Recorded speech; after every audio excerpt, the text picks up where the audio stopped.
The first time Daniel saw Amara, she was arguing with a bus conductor.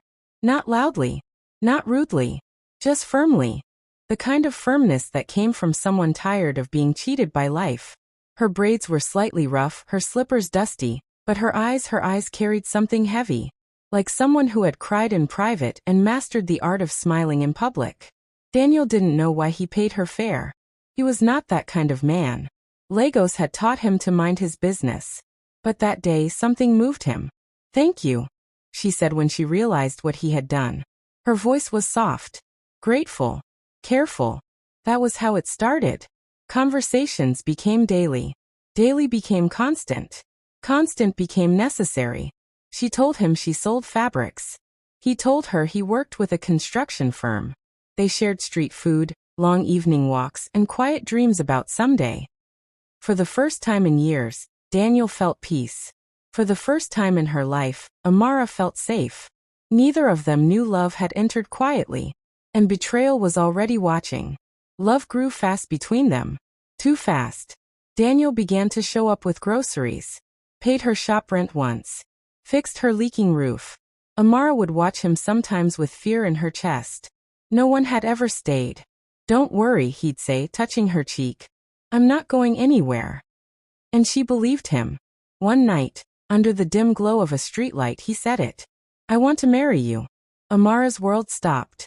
Tears fell before she could stop them. She hugged him like someone rescued from drowning.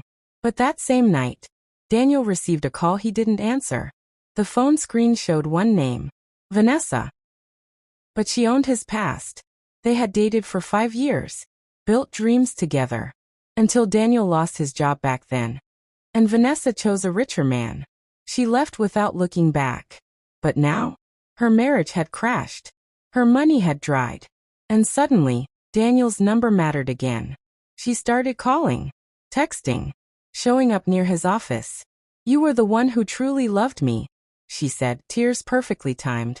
Daniel told himself he only met her to talk. To close old chapters. To be mature. But old feelings are like buried fire. One spark. That was all it took. Amara had never gone through Daniel's phone. Trust was sacred to her. Until that day. He was in the bathroom when Vanessa's message popped up. "I miss the way you held me. When can I see you again?" Amara's hands went cold. Her heart didn't break loudly. It broke quietly, the way glass shatters underwater.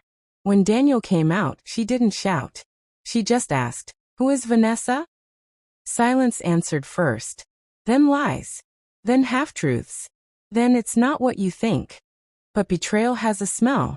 And Amara could breathe it. Love is not only feelings. Love is choice. And Daniel had chosen twice. Amara looked at him with tears that carried goodbye.